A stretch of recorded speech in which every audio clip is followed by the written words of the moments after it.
Hello friends, कैसे हैं आप सब। मैं अंकिता गुप्ता आपका स्वागत करती हूँ आपके अपने YouTube channel Gurukul techno classes में एक कदम लक्ष्य की ओर। जैसा कि आपकी लास्ट क्लास चली थी, मैंने आपको क्या बताया था, हमारी जो बोलियां हैं, उपभाषाएं और क्या है भाषा, वो मैंने आपको भाग बता दी थी। कौन कौन सी उपभाषाएं हैं, उसके चरण क्या क्या है, उसकी विशेषता क्या क्या है। और जो मैंने आपको एक विधि बताया था, मतलब कानून के अनुसार जो हमारी हिंदी भाषा है या फिर अन्य भाषाएं हैं, उनको क्या क्या हक मिले, क्या क्या उनको कानून दिए गए। तो पहले आप देख लीजिए अनुच्छेद, तो आपका जो था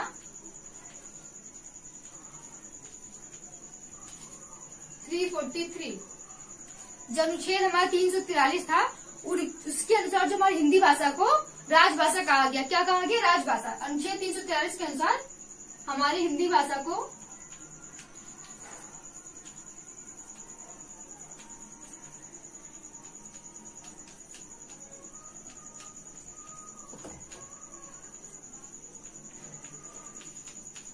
राजभाषा क्या कहा गया? क्या कहा गया? राजभाषा। इसके अलावा 22 और अन्य भाषाएं हैं जिनको भी उनको अनुसंधान की मान्यता प्राप्त की गई। किसके अनुसार? ये हमारी केंद्र सरकार के अनुसार, जो कि हमारी 8वीं अनुसूची के अंतर्गत थी। कौन सी? 8वीं अनुसूची के अंतर्गत थी 22 अन्य भाषाएं, जिसको भी क्या दी गई? मान्यता दी गई। किसके अंतर्गत? केंद्र सरकार के अंतर्गत, केंद्र सरकार द्वारा हमारी 8वीं अनुसूची में।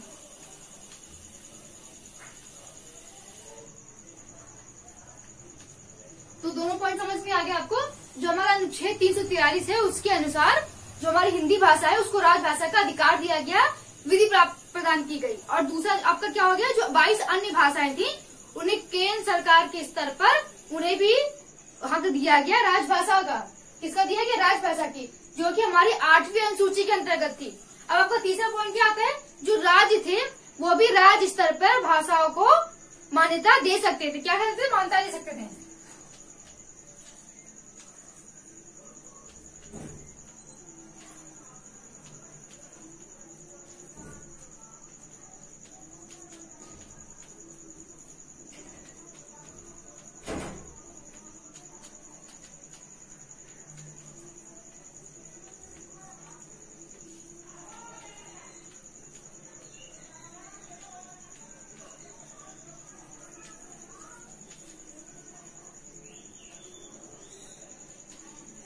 ये तीनों पॉइंट आप नोट कर सकते हैं। कभी भी आपसे पूछ सकता है किस अनुच्छेद के अनुसार हम जो हमारी हिंदी भाषा को राजभाषा का अधिकार प्राप्त हुआ।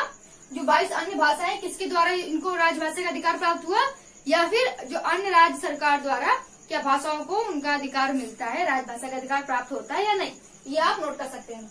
इसके बाद आपको हम बताने वाले आगे।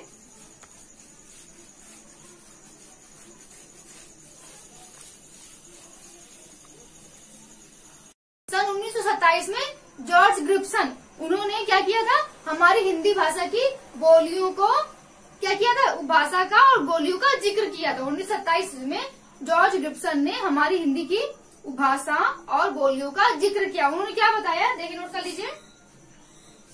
1927 में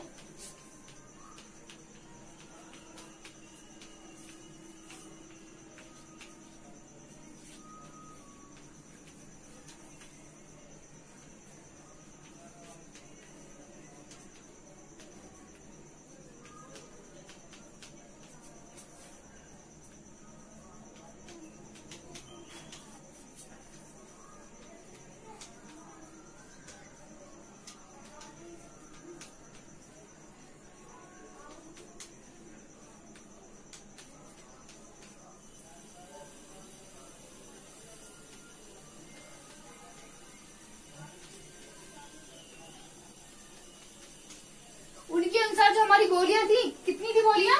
17। और जो हमारी उपभाषा थी वो कितनी थी? 5। जो जॉर्ज गिब्सन थे, उन्होंने जो हिंदी भाषा की बोलियों का जिक्र किया था, उनके अनुसार हमारी बोली वो 17 थी और उपभाषा 5। जो हमारी ये बोली है, कहीं कहीं 18 भी इनका नाम लिया गया। जो यूरोपीय लोग थे, बाहर के लोग थे, उन्होंने क्या किया था, वहाँ की नेपाली भाषा को भी क्या बोलते हैं आपकी बोली में जोड़ा था। लेकिन नेपाली भाषा को इसलिए हम इसमें जोड़ नहीं सकते क्योंकि उनको अलग से मान्यता प्राप्त है, उनका अपना एक व्याकरण है, शब्दावली, इसलिए इसमें हम उसे जोड़ नहीं सकते। तो बोली हमारी कितनी हो गई 17 और हमारी उपभाषा कितनी है 5। ठीक है, इसे नोट कर लीजिए।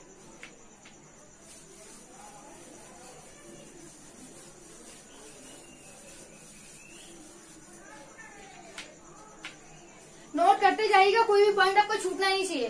तो जिस प्रकार अपभ्रंश हुआ करता था, अपभ्रंश में उसी प्रकार उपभाषा का जन्म हुआ। अपभ्रंश में क्या हुआ, हमारी उपभाषा का जन्म हुआ, क्योंकि वहां जो छोटी छोटी बोलियां थी, क्योंकि उसमें समानता पाई जाती थी। क्या पाई जाती थी, समानता। छोटी छोटी बोलियों में समानता पाई जाती थी, इसलिए उसे क्या, किसका नाम दिया गया, उपभाषा का नाम दिया गया। किसका नाम दिया गया, उपभाषा का नाम दिया। जो पहला हमारा पॉइंट है,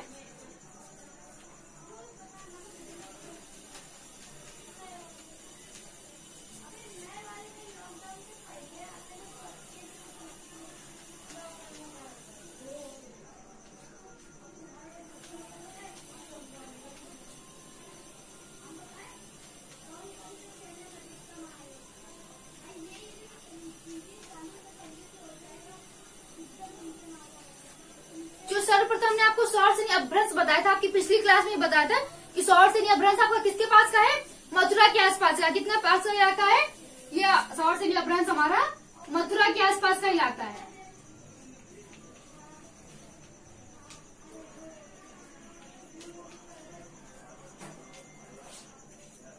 ये कहाँ का इलाका है, मथुरा के आसपास का इलाका है। कौन सा, हमारा सौरसेनी। क्योंकि वहाँ जो मथुरा की प्राकृत भाषा थी, कौन सी भाषा थी, प्राकृत भाषा थी, उसमें कई सारे बदलाव हुए। अपने रास्ते से क्या हो गई, भटक गई। रास्ते से भटकने के कारण उसे एक नया जन्म हुआ, नई भाषा क्या कहा गया, उसे सौरसेनी अपभ्रंश कहा गया। क्या कहा गया, अपभ्रंश कहा गया। जो हमारी उस समय की भाषा विकसित हुई, जो समय की भाषा विकसित, उसे किस नाम से जाना गया, पश्चिमी हिंदी। किस नाम से जाना गया, पश्चिमी हिंदी। तो जो हमारी पहली भाषा है वो कौन सी है, पश्चिमी हिंदी।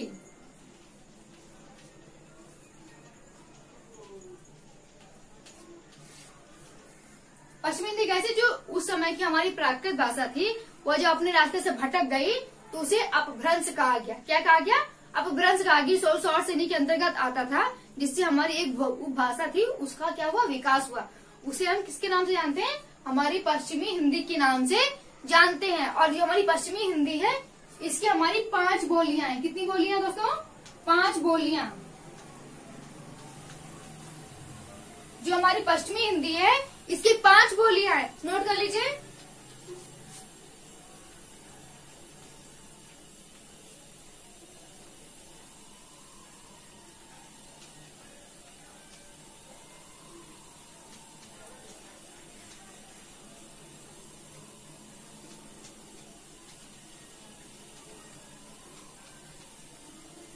पहली हमारी कौन सी है, देख लीजिए दोस्तों, पहली हमारी कौन सी हो गई, खड़ी बोली। पहली बोली हमारी खड़ी बोली।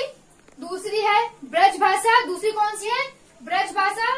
तीसरी लिख लीजिए कन्नौजी। तीसरी भाषा कौन सी आपकी हो गई, सॉरी, तीसरी आपकी पहली कौन सी होगी, पहली आपकी बोली हो गई खड़ी बोली, दूसरी ब्रज भाषा, तीसरी आपकी हो गई कन्नौजी। चौथी कौन सी देख लीजिए,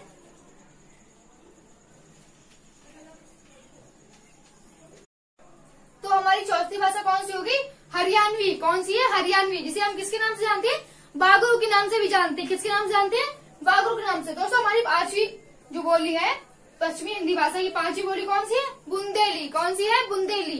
तो हमारी 5 भाषा हो गई, खड़ी बोली, ब्रज भाषा, कन्नौजी, हरियाणवी और बुंदेली। इसे नोट करते जाइएगा, कोई भी पॉइंट मिस नहीं होना चाहिए आपका।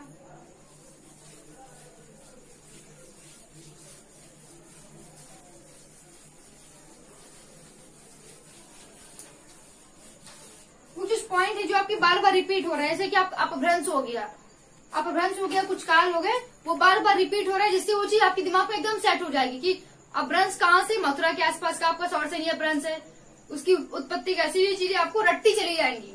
जो बार बार रिपीट हो रहा है, इससे आपको चीजें रटती चली जाएंगी। तो हमारी जो दूसरी उपभाषा थी, उसका क्या नाम है, राजस्थानी।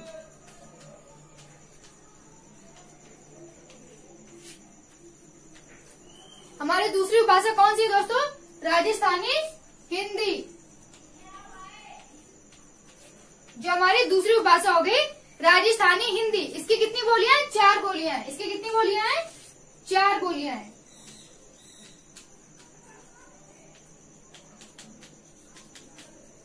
जो हमारी दूसरी उपभाषा है राजस्थानी हिंदी, इसकी 4 उपबोलियां हैं, वो आप नोट करते जाइएगा। इसलिए पहले मैं आपको समझा देती हूँ एक मैप से। ये जो राजस्थानी थी, वहाँ राजस्थान की जो दिशा थी उसी के अनुसार ही वहाँ की बोलियां थी। लेकिन मैं आपको बता देती हूँ जैसे ही।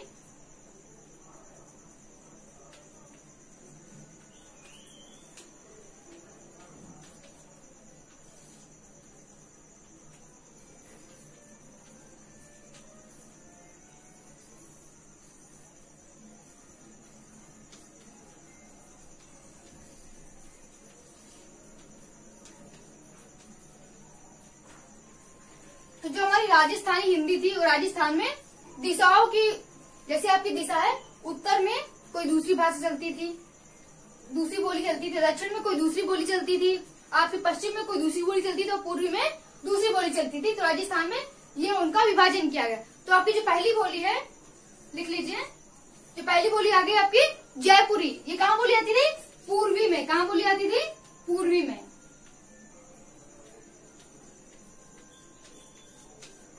तो आपकी जो पहली बोली है जयपुरी है, जो कि आपकी पूर्वी में बोली जाती थी। और दूसरी बोली आपकी कौन सी हो गई? मेवाती। कौन सी हो गई? मेवाती, जो कि हमारी उत्तरी में बोली जाती थी।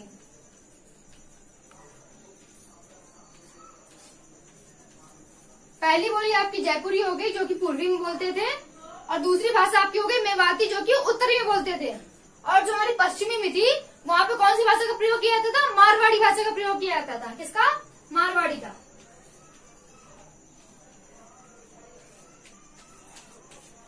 जो पश्चिमी भाग था राजस्थानी हिंदी का, वहाँ पे मारवाड़ी भाषा का प्रयोग किया जाता था। और जो हमारा आखिरी है दक्षिणी एरिया जो था, वहाँ पे मालवी बोली का प्रयोग किया जाता था। कौन सी? मालवी। तो 4 आपके हो गए। जो हमारी उत्तरी में थी मेवाती भाषा का, पूर्वी में जयपुरी, मालवी हमारी दक्षिणी में हो गई, और मारवाड़ी पश्चिमी में। 4 नोट ऐसा आप मैप बना ली ताकि आपको याद रहेगा।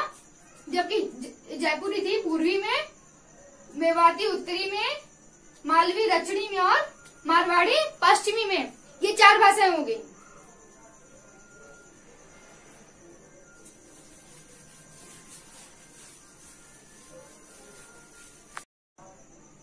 तो मैंने आपकी 2 भाषाएं बता दी, आज बोलियां बता दी कि आपकी 17 बोलियां हैं और 5 उपभाषाएं, जिसमें से आपको मैंने आज 2 पढ़ा दी है।